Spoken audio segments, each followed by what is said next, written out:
And we are the Coalition, loud and proud, outrage porn-free, civilly disobedient media broadcasting live on the Worldwide Coalition Media Network here at the Go Local Live Broadcast Center at 90 Way Bosset Street on the mean streets of Providence, the city we love, the naked city, the city of 1,000 stories. Joining me live for the first time is Jordan Hevenor, did I get that right? Yeah. Of the Women Project. Jordan, welcome to the Coalition for the first time, and let's get right into it.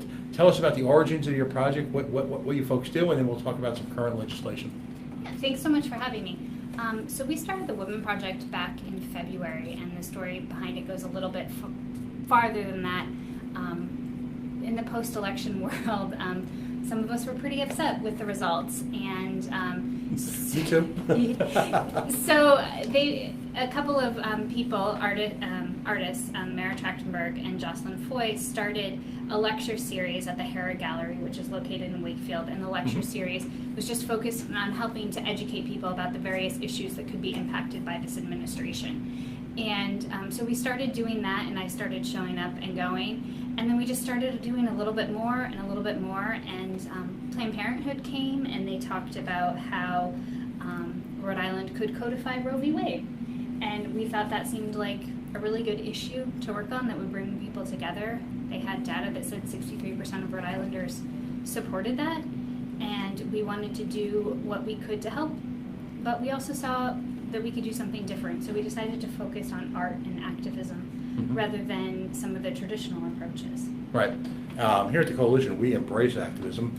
Even at times, if we agree or disagree, it's the whole point of the show is to ask people to, as we say, hashtag take it personally.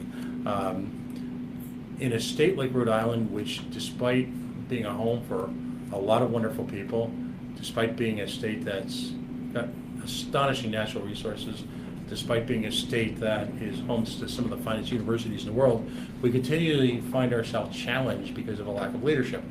And if we are willingly complicit to that failure of leadership, then we've failed ourselves. So that's why we applaud activism. So what are some of the day-to-day projects that you folks are, how do you use art as an activist? Well, the first thing we did is we created a series of postcards that were designed by Rhode Island artists. They all donated their work, and they all, in the artist's mind, symbolize, the significance of passing this legislation, which would basically codify Roe v. Wade. And then we did really grassroots postcard parties. We went to people's homes and we had them invite their friends and neighbors, and we just did peer-to-peer education. But really having this beautiful art that people have shared with us to help our legislators have a visual message as well as the written message that's on the back. Who wants to codify Roe v. Wade? What are the forces at work here? So, I mean, the Planned Parenthood has obviously been working on this issue for a long time here in Rhode Island, but I think what we have found is people get frustrated with the federal government, what's happening right now, then they turn their focus on Rhode Island and realize that they can do something to make some tangible changes here. Right. So during the course of this legislative session, we started working on it as the Women Project. It was our one issue. Rhode Island Now obviously has been working on it, and the League of Women Voters, but then the other big group that started working on it was Indivisible.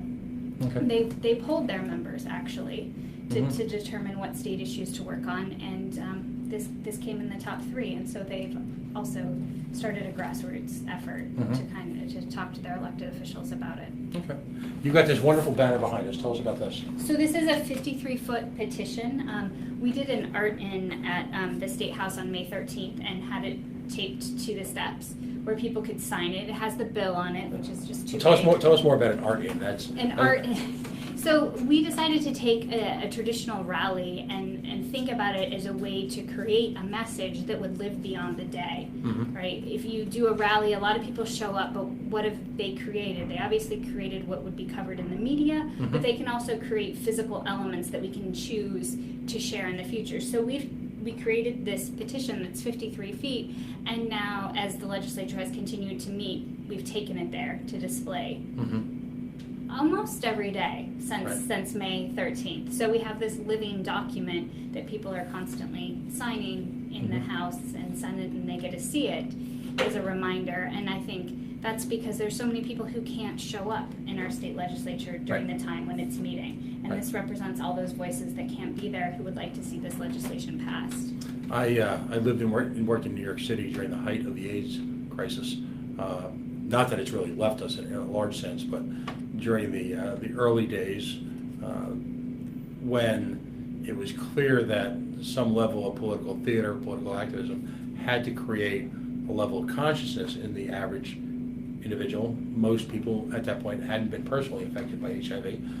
And clearly one of the most powerful messages was the quilt. If you're a Ute and you haven't seen pictures of the quilt, there was a national quilt and then there were local folks who did a quilt. In fact, at one point in time, and I'm not sure if it's still there, shame on me, over at Water Place Park, there was tiles done in a very similar manner to this. It's a very powerful message because you're right, it's in a state and a society where I believe government, particularly certain forces of government now, almost engineer a crisis du jour, or as a good friend of mine subject, there's a great deal of attempt to play on the short attention span of most people in the body politic and divert them so that an issue could be front and center one day and then all of a sudden it disappears. Not from folks like yourself who take it so personally and are working so hard on it, but it passes beyond the attention of the average voter, the average citizen, and as a result, there are forces who then are allowed to just let it die its own death. You're not going to let that happen, are you? No, we've got some fun ideas going forward. And it looks like maybe they'll be back in session next week, so the petition can be back there. Mm-hmm. What are some other projects? So you had the art in, by the way. You had this on display. Yeah. What? We also had people write. We had really large Post-it notes, and we had people write their personal stories on why they would support this legislation. And so we, the day that they had a hearing in the Senate, we just displayed those in the hall outside, just so people could see the stories. Again, from a lot of people who couldn't be there that day. And then we did 30-second protest videos because if you put a frame around you, everybody has something to say, right? Once you get a frame. So I hope you'll share those with me. I'd love to promote them on the site. Yeah, we've actually shared them on our Twitter, and then we also emailed them to the elected official who represented the person who made the video. No, that's an outstanding idea. What type of reaction are you getting? Well, first of all, let's take a step back for a second and talk specifically about the legislation. When you say codify Roe v. Wade, specifically, how does the proposed legislation work? Is it an amendment to the Constitution? Is it a regular law? Tell me. It's a regular law. I am not a legal expert. That's I'm fine. just an activist who wants to know that I get access to safe and legal abortion here in Rhode Island, no matter what happens with the Supreme Court. No matter who's president, no matter who. Right. Because the news flash this week, and I guess it was Justice Kennedy is either toying with or toying with us about the notion of him dropping by the wayside. Justice Kennedy, depending on your personal political persuasion, was one of the more reasonable. Yeah. Some would argue almost in this day, almost a centrist, depending on your political background. I'll get an email on that. So you're right. The Supreme Court is in play. Justice Ginsburg is literally hanging on. It's clear that she has serious health challenges, but I don't see her wanting to abdicate in the age of Trump. I personally believe if anyone else had been elected president, that she might have resigned by now, retired.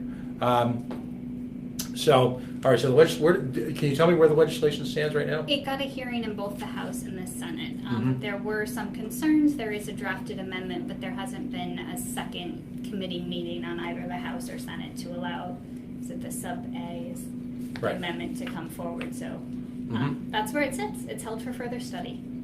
So, is there a chance that it'll come back to life this time, or? There's always a chance, right? Probably not, but you never know. Right. So, how many folks are in your organization? So we have loosely. We kind of have an email list of 300 to 400 people that we kind of keep in contact with that way. Since we've interacted with people in different ways, we haven't focused on building a list like maybe a traditional organization would. And I mean, there's many people who have signed this petition who we don't have a way to contact in the Right. future, but they've still made their voices heard here. Right. What led you to what? I understand you talk about the results of the election, but in terms of your political activism, was there an event in your life that, or was it this election that took you from the sidelines into front and center? So I actually really couldn't sit on the sidelines after about July of last year, and I applied for a job to go to Ohio as an organizer for Hillary Clinton. And I was in Ohio. I have a husband and 2 children who live in Rhode Island, so I went to Ohio for 3 months, and then we were all reunited on Election Day, and really figuring out my piece of activism was about teaching my daughters that when things don't go your way, you don't give up. Right. What did you do before then? I'm a commercial real estate appraiser by day. Here, I had 10 or so years ago been a congressional staffer. Oh, for? A congressman from Washington State. Oh, okay. How did you end up in Rhode Island? I married a Rhode Islander. Yikes. You have to pick a coast. So I'm from Washington State and he's from Rhode Island. So Obviously, your clear diction gave you away. So you organized during the Hillary campaign. What in Ohio? You said in Ohio. I was in Parma, Ohio. Yep. Just I've been outside there. Cleveland. Yeah. Okay. And what were some of your day-to-day responsibilities? Just knocking doors, making phone calls, turning out volunteers. Just it was an entry-level organizer position. So I had half of the city of Parma. There's about 80,000 people in Parma, so I was roughly responsible for 40,000 people, trying to make sure that they just voted and that they volunteered, participated in the campaign. That's a challenging position. You have to, first of all, I'm in sales. You have to be on your A game all the time. You can be great 1,000 times, and if you're even perceived incorrectly, you become an anecdote for a whole lot of people. Had you always been an outgoing sales type personality, or was this new for you? I am not an outgoing sales type personality, but when I believe in something, I can do it. Right? I mean, I still, every time I knock on a door, I have to take a deep breath, but it's about if you believe in the message that you're saying, and then when you want to talk to people, and if you think you can help them engage. I think the most powerful thing of being an organizer in Ohio is watching the volunteers I worked with find their voice and take on leadership, and now watch their activism as they've become confident in their abilities. Ohio is a tough state. I mean, I'm a libertarian. Governor Kasich, I'm no fan of. I find his public reputation to be somewhat at odds with his, I'll call it his personal political behavior. He would have America, first of all, an incredible ego at work there, outsized even by politician standards. He would have you believe that he was this gentleman who was really trying to bring America together, yet he may be one of the most divisive governors in America. What was your experience in Ohio working against a regime like that, in a sense? Because I'm sure no one made it easy for you. I'm not sure I confronted it in such a big way. My job was just really focused on electing Democrats, so we were attempting to reach Democrats. We were modeling Democratic voters and attempting to turn them out, and we were focused obviously on the federal election down, so he wasn't on the ballot this time. Right. And certainly, I mean, anecdotally you hear stories around, but as far as my day-to-day job, I didn't talk a lot about him, actually. What was the message that you gave to working Ohioans, and how well was it received in a place like Parma, in a place like Cleveland? And because a city like that is undergoing some really fundamental changes. I mean, that had been an auto manufacturing hub for a number of years. That's declining precipitously. It was a GM town. Right.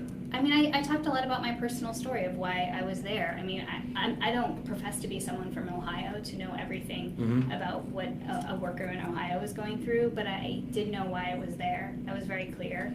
I was there because I didn't want my daughters to grow up in a country with Donald Trump as president, and the misogyny that he had already expressed as a candidate was very disconcerting to me.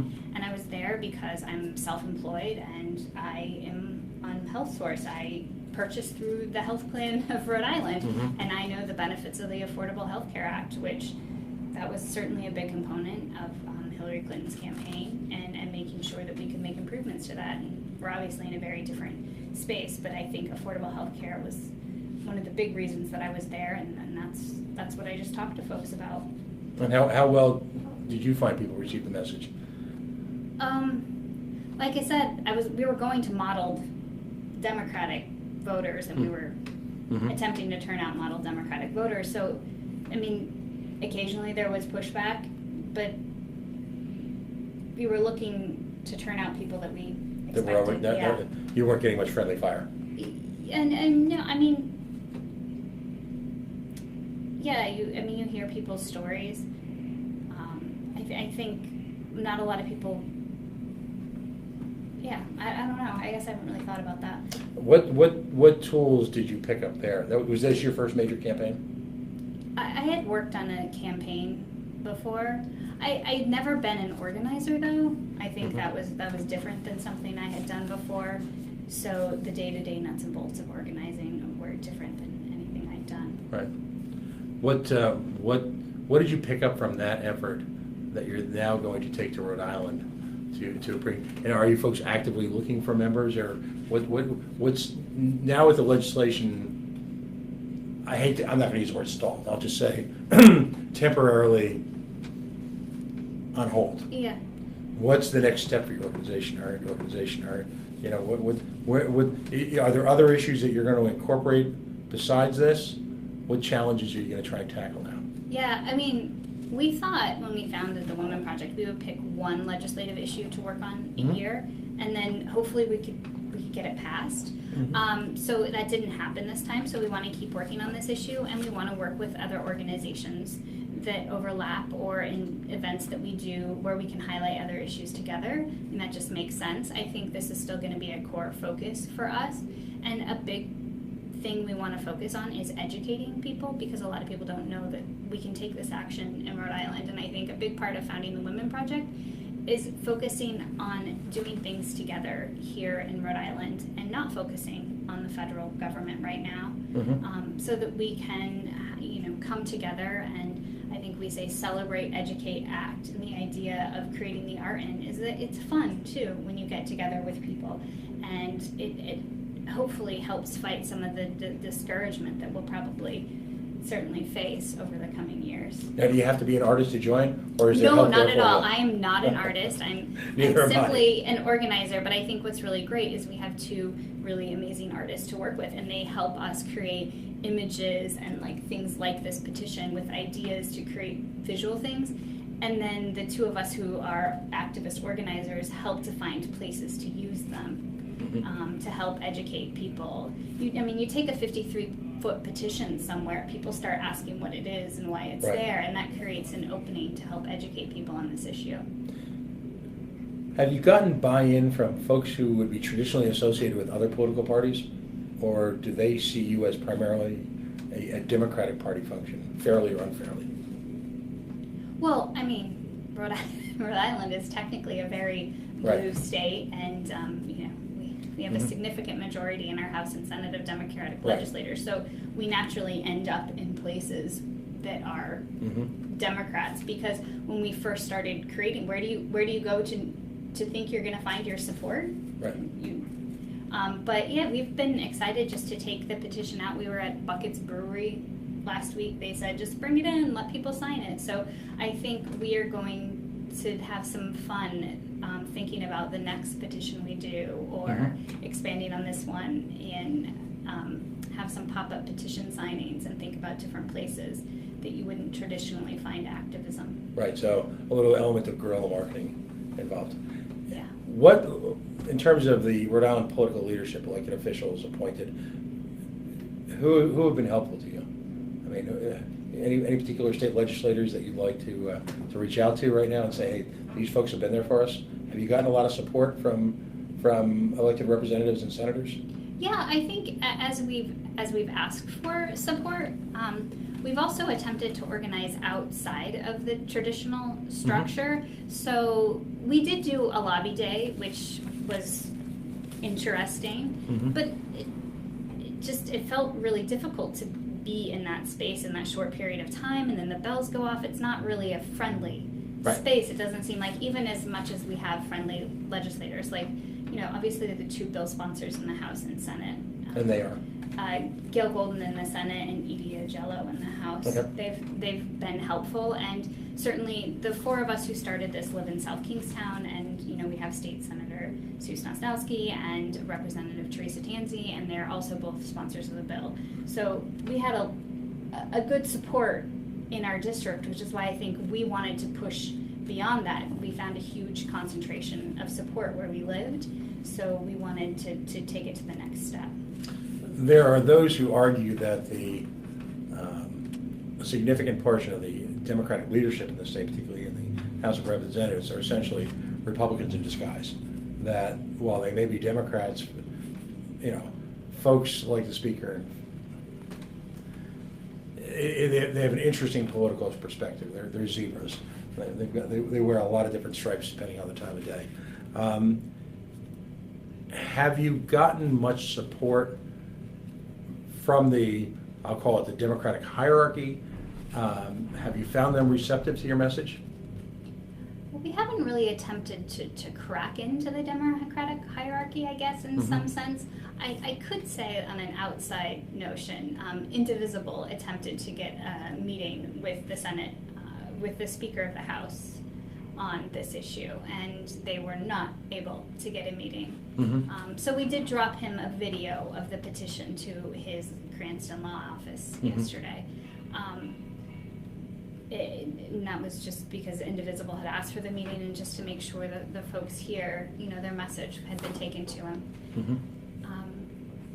But yeah, I'm not sure we have really cracked into it, but then we hope that we can create visuals that are outside of it that help highlight this issue, because at the end of the day, 63% of Rhode Islanders support this, and our elected leadership should be responsive to that.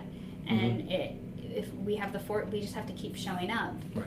And hopefully and you still, notice. Particularly on the other side of the aisle, you've still got folks who are openly antagonistic to a woman's right to choose. Openly antagonistic, and mix in a lot of religious elements into it, which really have no place in terms of day-to-day government. And this is always a minefield when you go down this path. But are men in general as sensitive to the issue, particularly not even so much within leadership? I'm not trying to pick on anyone or pick anyone out, but does it translate into men's issues or male support of it, or do you find that men are just somewhat flummoxed by the whole discussion? It probably depends on the man. I certainly wouldn't want to speak for all men. I know we were an organization that was founded by 4 women, and all of our husbands are incredibly supportive. Right. So, but it does seem that there are some men, places we go, who just don't understand the personal attack on your body that I think as a woman, I feel if I can't control my own health care, that's a problem to me. And I think some men don't understand the urgency to take action now, when I think I've heard that there is actually no threat right now. We need, it might be a couple years away at least, or maybe several years. To that, I just say 63% of Rhode Islanders support this. Why can't we take proactive action? If it would make some people in Rhode Island feel better and a majority of the state supports it, maybe we could just do it. But by and large, a lot of men are confused by just how personally women take this issue, aren't they? Yeah, I think there's some men out there who don't really understand. I think there's no healthcare decision for which the government restricts a man or is so hotly debated around men's healthcare. And maybe if there was, they would have slightly more empathy. Some of the men who don't understand the urgency to take action. Interesting, because ultimately, until you really get some level of equality organically in state houses, in the judiciary, this will always be a battle, won't it? Yeah, I mean, it's a call. and I mean, it's almost cliche to use the Mars and Venus argument, but there certainly is an element to that. And you're right, I can't think of a single men's issue that is in any way a moral equivalent. And I found that there are just as many women who might be of a Republican background or a libertarian background who take the issue just as seriously. At the last Libertarian Convention, there was unfounded, as it turned out, rumors that there was an element in our we're the third largest political party in the country, and there's a gap between number 1, 2, and then there's number 3. But the visceral reaction almost was like a form of political whiplash when word was out that there was some unnamed and never actually discovered libertarian element that was going to go to the platform committee and take away support. And our platform, and for our political organization, our platform we take it very seriously. It's not an afterthought. Our platform debate was for 2 days, was broadcast live, gavel to gavel on C-SPAN. And I'm told it had all the elements of a Worldwide Wrestling Federation match because people take it really personally. We're not a party in search of a platform. We're not a party more focused on power or a belief system.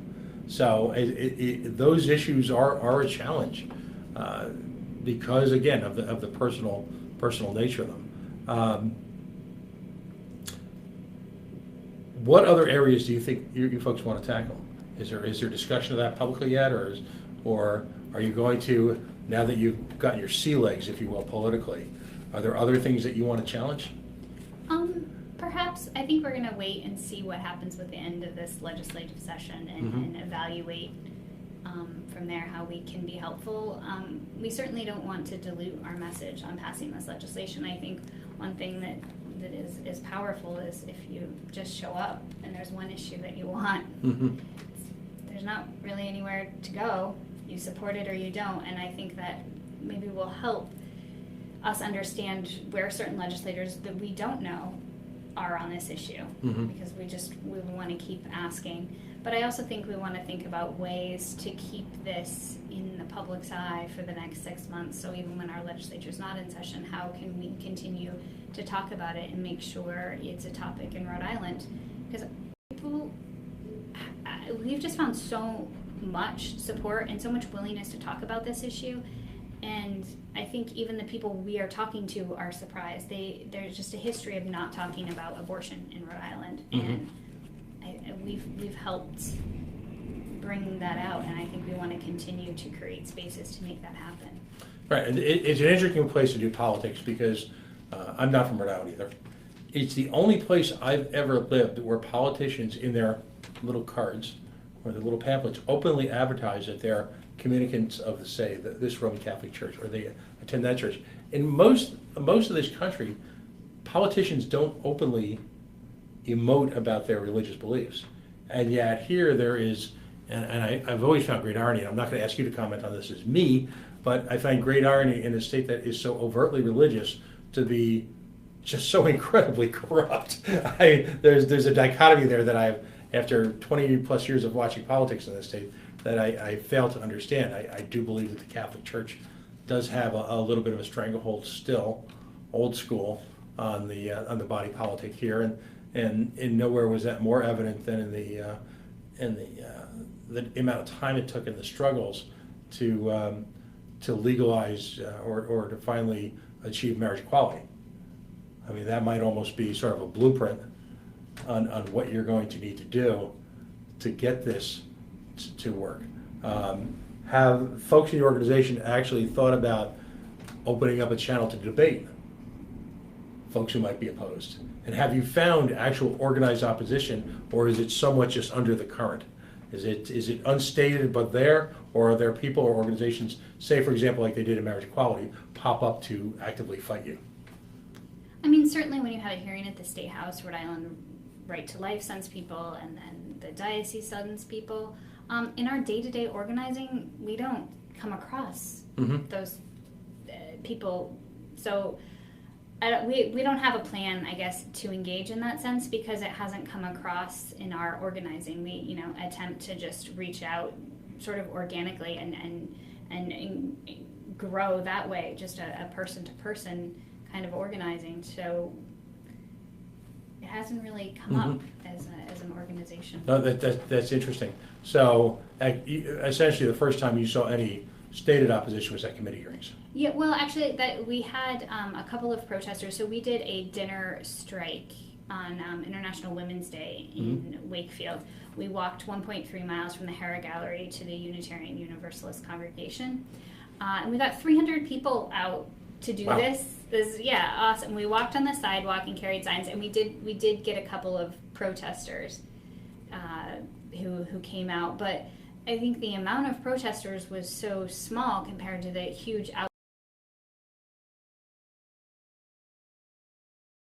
so we ran out of food and but it was really great. And I think that's when we realized that, especially where we live in South Kingstown, there is just so much support for this legislation that we had to keep doing things. Wow. Now you've got a website. Yes. And tell folks about that in your Facebook page. Yeah, it's thewomanproject.org. Our Facebook page is the Woman Project HQ. If you like us on Facebook, and we're on Twitter too. And we'll provide, when we do when we publicize the video of this show, we'll actually include all those links. If you go to today's show, for example, we do have an active link with the organization's logo out to the website. Are you doing fundraising? Have you found the need to actually raise money yet? We are just a group of 4 people working together who, we haven't done anything significant, just enough to kind of, cover a few costs here and there to make things, and whatever we can forage and find. Do you think that's going to be, or do you feel the need in the next go around? Again, it's still not done yet, so I'll never be the one to put the paw over things. But do you feel like there's a need for actual physical advertising for this, just to get people to coalesce to the issue? I think that there's some need. As far as what piece will play in it, we're not entirely sure yet, and I think we do want to think about. We will take some time to think about how we can educate people over the next 6 months, and if there's a way that we can do that in a more public way, then we could embark on some fundraising that we haven't really done yet. Okay. Any events coming up in the immediate future? Or? In the event, no, we don't have any events in the immediate future. Actually, we are gonna, once the session officially ends, we'll start a new petition, and then we'll be looking for venues to take the petition around, and have meetings, and we still have postcards, and we can do those for the next legislative session. Are the postcards up on the website, or? There is a picture on our Facebook page of all of our postcards. They're sort of laid out. It's not highlighted as well. Well, I hope you'll keep us in the loop on things. We'd certainly like to know more, and feel free to use us as a venue with which to advertise your pursuits. I'd love to actually get the artwork on that. We'd love to put those up, because that's great stuff. This is such a hotbed of art here, that and art has always been political. Even the great masters were, so many of them were sponsored by politicians, and so much of their work actually at one point or another conveyed real messages, as opposed to now just being a quote unquote antiquity. So it's great to see the politicization of art here in the state, because at this point in time, the public is so saturated with issues and campaigns. I think there's a level of exhaustion out there from, I'll call it the conventional approaches, that you have to think outside the proverbial box. You have to challenge people. You have to find a way. I call Rhode Island politics now short attention span theater, because at this point it's difficult to get people to click on a link. It's difficult to get them to watch a video, because they're just, most Rhode Islanders, they're a lot of them are struggling to get by. Most families are, if there is 2 people running the family, both of them usually are under pressure to work. So anything you can do that's intriguing and interesting to bring your point across, I have to applaud you. I mean, it's just great stuff. So congratulations. And again, we celebrate folks here who are politically active. That's things about you guys, but we have a standing rule here. If you've ever been arrested for an act of civil disobedience, you don't have to call. Just, you know where we are on Friday nights. Just come on in. If you need help with a little bit. I'm not thinking you guys are going that direction yet, but I sense just from reading your material and talking to the individuals who brought you here today, now meeting you, I sense a steely strength there that belies your polite nature. So congratulations on your efforts to all of you, and I hope you'll keep in touch, and we'd love to have you on the show again. Well, thank you. Thanks so much for having me. Thank you. Again, we're talking about the Women Project. What's the website? TheWomenProject.org. Okay, and Facebook, the Facebook site? Page? The Women Project HQ. HQ, where you can see pictures, you can see artwork, you can see representations of this wonderful, how many feet is it? 53. 53-foot petition. Well, by the way, I'm involved in a couple of causes too. Okay. I'm just telling you right now, I'm stealing the idea. Okay. We'll put like a little logo on the side, licensed by. And by the way, is this the Providence Met? Okay. Yeah. So we are gonna steal your idea, but around here we give credit for that. Folks, go to their page, learn more, educate yourself. In the age of Trump, we are all challenged, as our first guest and now our second guest tonight will tell you, there is no substitute for taking it personally, for getting involved. If you wait for other people to do it, guess what? They're waiting for you. As cliched as that may be, there needs to be a call to action during these challenging, troubled times in a nation where a president, I don't even want to repeat the tweet from yesterday, but in a nation where a president feels that that's appropriate behavior, that's presidential, and in a moment straight out of third grade says, well, they did it, so it must be okay, as opposed to simply trying to elevate the argument and be better than your opposition. This type of personal commitment is critical. Thank you very much. Yeah, thank you. And congratulations. Folks, we're going to take a very quick break right now, but you are in fact listening to the Coalition on the Worldwide Coalition Media Network, broadcasting live here at the Go Local Live Center at 90 Way Boston Street, here in the city we love, the mean streets of La Prave. The naked city, the city of 1,000 stories. This video and all of our videos in the days following the show are located on our new YouTube page. Of course, that's listed on our Facebook page, facebook.com/The Coalition Radio, on the mighty Twitter, Coalition_radio, and the new and now battle-tested, apolitical, all things paw socks, anti-crony capitalist, Larry Lucchino, why do you need my money to build a stadium while literally schools are underfunded in Pawtucket and they're talking about closing a fire station site at Pawtucket is home. Stay tuned, folks.